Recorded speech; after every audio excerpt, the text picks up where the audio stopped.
Hello everyone, कैसे हैं आप सब। तो आज मैं मेजर लेने जा रही हूँ शर्ट से, शर्ट का मेजर। शर्ट से ही मैं आपको बताऊंगी कि एक शर्ट से हम दूसरी शर्ट का मेजर कैसे लेंगे जो हमने स्टिच करनी है। दूसरा जो ये फ्रंट पोर्शन है और ये बैक पोर्शन है, इसका डिफरेंस क्या होता है वो। और दूसरी चीज़ें कि एक नॉर्मल सा जब हम मेजर लेते हैं, ये साफ दिखाई दे रहा है, जब हम मेजर लेते हैं तो हम आर्म होल का डिफरेंस, अपर चेस्ट से वेस्ट लाइन तक का डिफरेंस और वेस्ट लाइन से हिप लाइन तक का डिफरेंस कितना होता है। तो ये एक सिंपल सा 7 का टेबल है जो कि आपको बहुत अच्छे से लर्न हो जाएगा। 7 इंच का डिफरेंस ये होता है, 14 इंच पे ये वाली लाइन होती है, 7 इंच पे ये वाली लाइन होती है। जो अपर चेस्ट लाइन होती है आर्म होल मतलब ऊपर तीरा से या शोल्डर से पूरे 7 इंच पे होती है। फिर वेस्ट लाइन जो हमारी कमर होती है वो पूरा 14 इंच पे होती है और हिप लाइन जो होती है वो पूरा 21 इंच पे होती है। तो एक ये चीज़ आपको हमेशा दिमाग में रखनी है। सबसे पहले आपको कपड़े की लेंथ लेने के बाद से 7, 14, 21 का निशान लगाना है, ऐसे करके। वो मैं अभी आपको समझाऊंगी। तो वो अब मैंने जैसे सबसे पहले हम स्टार्ट करेंगे क्योंकि हम सबसे ऊपर हमारा आता है तीरा, तो मेरा इसका तीरा है 14 इंच, तो मैं यहाँ पे लिख लूँगी 14 इंच। उसके बाद आती है पूरे 7 इंच का, अगर हम देखें पूरे 7 इंच पे आती है हमारी चेस्ट लाइन। तो चेस्ट लाइन हमारी है 19.5, तो हम वो लिख लेंगे 19.5। उसके बाद आती है उसके नीचे, अगर देखें पूरे 7 इंचेस, मतलब अगर यहाँ से देखें पूरे 14 इंचेस। अब हम निशान तो नहीं लगा सकते शर्ट पे, हमें एक मतलब ध्यान रखना पड़ेगा। तो ये 14 इंचेस, तो ये 14 इंचेस पे आ गई लगभग 18.5। तो ये 1 इंच वेस्ट है क्योंकि वेस्ट थोड़ी कम होती है, तो ये हो गया 18.5 इंचेस। उसके बाद फिर आता है 21 इंच। तो हमें ऊपर से आने की, ऊपर से नापने की वैसे कोई ज़रूरत नहीं है। आप चाहे स्टार्टिंग में आप नाप सकते हैं, बट इस टाइम पे मैं सिर्फ इसको, ये जो चाक है, चाक के सिर्फ ऊपर से जहाँ पे ये चाक का कट का निशान होता है, इस दोनों पोर्शन पे सिर्फ इससे थोड़ा सा ऊपर रखेंगे। तो ये 22.5 हिप लाइन हमारी हो गई 22.5, क्योंकि ये जो हिप लाइन के नीचे से ही, थोड़ा सा नीचे से ही चाक का पोर्शन खुल जाता है, ये ऐसे स्लिट हो जाती है, जो साइड स्लिट होती है, तो वो इतना नीचे। उसके बाद आता है हमारा, हमें देखना होता है हमें घेरा कितना लेना है। तो घेरा लेने के लिए सीधे सा है, मैं ये सूट बिल्कुल स्ट्रेट है, स्ट्रेट पैटर्न में है, तो ये लगभग ऊपर से 22.5 इंच था और ये नीचे से भी ऑलमोस्ट 22.5 इंच ही है। मतलब आपने हिप लाइन से ये जो लाइन है यहाँ से यहाँ तक, ये पूरा ये 22.5 इंच ही है, ठीक है। तो सबसे पहले हमें ये चीज़ों का ध्यान रखना होता है। सबसे पहले हमें फ्रंट का पूरा मेजर लेना होता है इस तरीके से। उसके बाद आपने नेक का मेजर लेना है, तो नेक में आपने ये यहाँ पे ऐसे इंची टिप लगाना है। मैं अगर आपको दिखाऊं तो सेंटर से यहाँ से ये 6 इंच नेक है, और अगर आपने लेना है, अगर आप ऐसे लगाएंगे तो यहाँ से आपको समझ नहीं आएगा। तो आपको ये मेजर, नेक का मेजर जो है वो हमेशा ऐसे ही लिया जाएगा, साइड से शोल्डर पकड़े और यहाँ पे सेंटर पे ले आए, तो ये ऐसे कर्व में 6 इंच है। अगर आप इधर से भी देखेंगे, अगर आपको दिख रहा हो, तो ये भी इधर से पूरा 6 इंच है।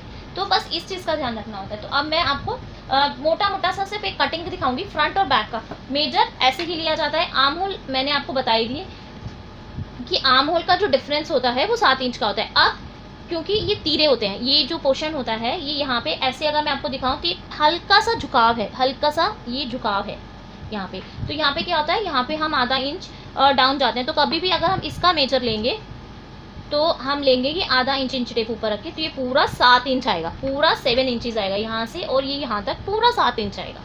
तो ये चीज़ ध्यान रखें। तो इतना हो गया। बाकी बाजू का मेजर ऑब्वियस सी बात है, बिल्कुल सिंपल सी बाजू लेनी है आपने, जितनी आपने बाजू पहननी है। बाजू का मेजर सिंपल बाजू ऐसे लेना है, जहाँ तक पहनी है वहाँ तक लेना है। नेक का आपको समझ आ ही गया। तो इसके बाद हम, जैसे कि हमने मेजर लिया, उसी के अकॉर्डिंगली हम इस पे पैटर्न पे जो हमने बनाया है, इस पे हम लिख लेंगे जैसे 7, 14, 21 का जो डिफरेंस है वो।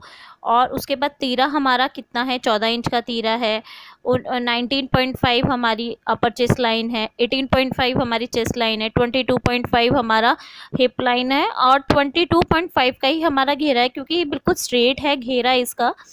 तो इसमें मतलब ए लाइन नहीं है, बिल्कुल भी बढ़ा या कम नहीं है, बिल्कुल जितना हिप लाइन है उतना ही हमारा घेरा जाएगा। तो हम सबसे पहले, अब आपको मेजर लेना आपको समझ आ गया। अब मैं आपको बताऊंगी कि इसको मेजर को कपड़े को कैसे रखा जाता है, या ये कहो कि नाप कैसे, हम निशान कैसे लगाते हैं। तो सबसे पहले हमने ऐसे पेपर फोल्ड कर लिया, जैसे कि पेपर फोल्ड किया वैसे ही हम कपड़े को फोल्ड करते हैं। तो ऐसे ही मैं 2 पीस रखूंगी, एक न्यूज़पेपर और वो, कि जिससे आपको फ्रंट और बैक का डिफरेंट शीट्स में आपको मेजर समझ आए।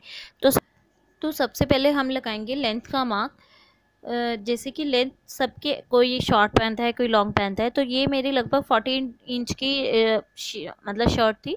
तो उन्होंने कहा था कि 38, तो मैंने 38 पे मार्क कर लिया, और इत्तेफाक की बात है 40 इंच की ही ये शीट थी, 40 इंच से अबव थी, तो मैंने 38 पे मार्क कर लिया। उसके बाद वही 7 पे, 14 पे और 21 पे, मतलब एक स्केल रखे या इंच टेप रखे, आपको ऐसे 7, 14, 21 पे ऐसे लाइंस लगा लेनी है।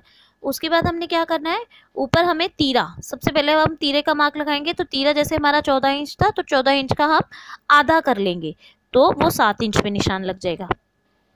7 इंच पे, ऐसे ही 7 इंच पे नीचे लगा के हम ये सीधी लाइन लगा लेंगे। उसके बाद हमने क्या करना है, अब हमारी है अपर चेस्ट। अपर चेस्ट थी हमारी 19.5, तो 19.5 का आधा हो जाएगा, तो उसका हो जाएगा 9.7। ऐसे ही हम वेस्ट लाइन का मार्क करेंगे। और क्योंकि अब हमारी इसमें हमने कपड़े से मेजर लिया है, तो जो हमें चेस्ट लाइन होती है उसको हम क्रॉस कर देंगे, क्योंकि हमें डायरेक्ट अपर चेस्ट से और सीधा वेस्ट लाइन पे आना है। तो वेस्ट लाइन हमारी थी 18.5, तो उसका हो जाएगा 9.2। उसके तो हम 9.2 पे मार्क लगा लेंगे। उसके बाद हम आएंगे नीचे हिप लाइन पे, और हिप लाइन हमारी थी 22.5, तो 22.5 का हो जाएगा 11.2, तो वहीं हम 11.2 पे मार्क लगा लेंगे। तो हमें बड़ा सिंपल सा है। ऐसे ही हम घेरे पे, क्योंकि घेरा हमारा सिंपल है, तो हम घेरे पे भी 20.5 के हिसाब से 11.2 पे मार्क लगा लेंगे। और ये लाइंस को हम ऐसे वाली लाइन को सीधा और ऊपर से ऐसे शेप करते हुए, अब हम आ जाएंगे इसमें ऊपर। तो सबसे पहले हम इसमें लगा लेंगे मार्जिन 2-2 इंच का। जैसे कि मैंने आपको कल भी बताया था, मार्जिन हमेशा कपड़े में 2-2 इंच का लेते हैं। घेरे में जो ये चाक है, चाक में हम चाहें तो 1.5 इंच का मार्जिन ले सकते हैं, बट बेटर है 2 इंच का ही लें, उससे अच्छा थोड़ा चौड़ा फोल्ड आता है तो अच्छा लगता है। अब हम उसके बाद हम आएंगे सीधे सीधे इसको ऊपर आने, सबसे ऊपर तीरे पे आएंगे। तो तीरे से सबसे पहले हम लगाएंगे गले का निशान। तो गला हमेशा जो हम काटते हैं, सूट का गला हमेशा हम 3 इंच पे काटते हैं ऐसे। तो 3 इंच पे लेके ऐसे ही जैसे हमने आड़ा करके या ऐसे मतलब कर्व स्लैंटिंग लाइन में टेढ़ा करके हमने निशान लगाया था, वैसे ही हम उसमें 6 इंच का निशान लगाएंगे। और गला हम अपने अकॉर्डिंगली कटिंग कर सकते हैं कैसा भी, वो जब हम गला बनाएंगे कपड़े का तो हमें समझ में आएगा। तो ये 3 इंच, बाकी बचा आगे 4 इंच। अब 4 इंच बचा, तो अब हम इसको क्या करेंगे, इसमें हम ये आधा इंच का, ऐसे जो 4 इंच होता है इसमें ये आधा इंच का थोड़ा डाउन में जाता है शोल्डर की तरफ पे, जहाँ पे मार्जिन होता है, जहाँ पे सिलाई लगती है उस तरफ आधा इंच का डाउन जाता है। और आधा इंच का डाउन जाने के बाद जितना वो पोर्शन बचता है, मतलब ये 7 इंच था, तो 7 इंच का आधा इंच ऊपर चला गया, तो बचा 6.5 इंच। और 6.5 इंच मतलब ये 6.5 इंच, तो ये लगभग 3.2 इंच पे हम ऐसे एक निशान लगा लेंगे। और वहां से हम क्या करेंगे, आधा इंच अंदर को करके एक कर्व बना देंगे ऐसे, दिख रहे ना, आधा इंच अंदर करने के बाद हम इसको ऐसे कर्व बना देंगे, जैसे राउंड सा शेप दे देंगे हम। ये जो शेप होती है हम जब कपड़े पे लगाते हैं तो ये स्केल से लगाते हैं, बट जब हम इस स्केल से लगाते हैं, बट जैसे कि अब ये हम कपड़े उस पे लगा लें पेपर पे, तो जैसे मैंने आपको कल बताया था वो छोटा वाला स्केल जो होता है उससे, और कपड़े पे लगाते हैं तो वो बड़े स्केल से अपने आप आ जाती है। तो ये हमारी जो अंदर की साइड ऐसे कर्व लगता है, ये होता है फ्रंट साइड। अब जो हम बैक साइड का है, तो बैक साइड पे ऐसे ऊपर को बस एक अंदर से ऐसे राउंड सा शेप देना है। तो मैं अगर आपको नज़दीक से दिखाऊं, तो ये हमारा जो अंदर की साइड है, गले की तरफ जो अंदर को होके जाएगा वो हमारा फ्रंट होगा, और जो बाहर का होगा वो बैक होगा। अब जब ये कटिंग होएगा तब आपको और अच्छे से समझ हो जाएगा।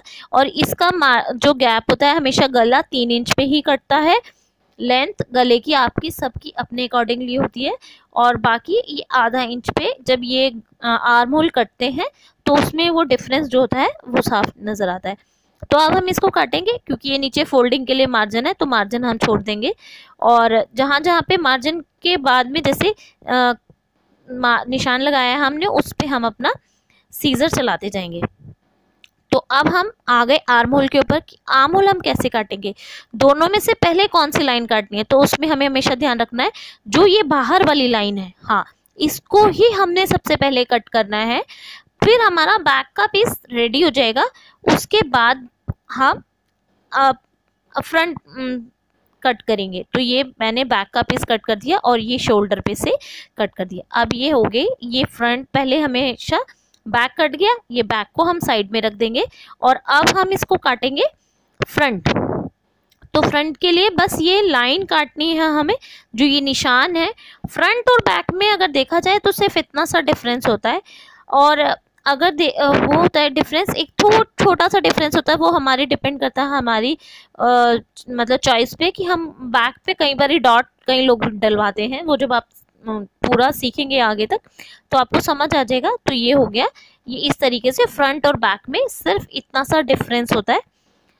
तो और कोई ज़्यादा वो नहीं है, धीरे धीरे आपको समझ आ जाएगा। तो आज जैसे मैंने आपको समझाया कपड़े से मतलब आप बने हुए कपड़े से नाप कैसे लेंगे, और तो ये देखिए ये सिर्फ इतना सा ही डिफरेंस होता है और कोई डिफरेंस नहीं है। आप देखिए हमने जो कल पैटर्न काटा था उसमें सिर्फ ये एक आधा इंच पे वही राउंड शेप अंदर को जाती है, तो वो हमारा क्या हो जाता है, फ्रंट बन जाता है। सिर्फ इतना ही डिफरेंस होता है, फ्रंट और बैक के आर्म होल्स में डिफरेंस होता है, उसी से पता चलता है हमें। तो आई होप आपको समझ आ गया होगा। आज मैंने सिर्फ आपको दो चीज़ें कराई हैं, एक तो बने हुए कपड़े से हम कपड़े का नाप कैसे लेते हैं, उसके लिए हमें क्या क्या चीज़ें ध्यान में रखनी होती है, और पैटर्न काटने के लिए हमें फ्रंट और बैक में क्या डिफरेंस होता है। तो दो चीज़ें हैं सिर्फ, जब आप पूरी वीडियो देखेंगे तो आपको समझ आ जाएगा। वीडियो स्किप करके देखने की कोशिश बिल्कुल मत कीजिए, उसको पूरा देखिए तब आपको समझ आ जाएगा। सिर्फ इतना ही आज मैंने समझाया है, बाकी मैं आपको कल बताऊंगी अपनी नेक्स्ट वीडियो में।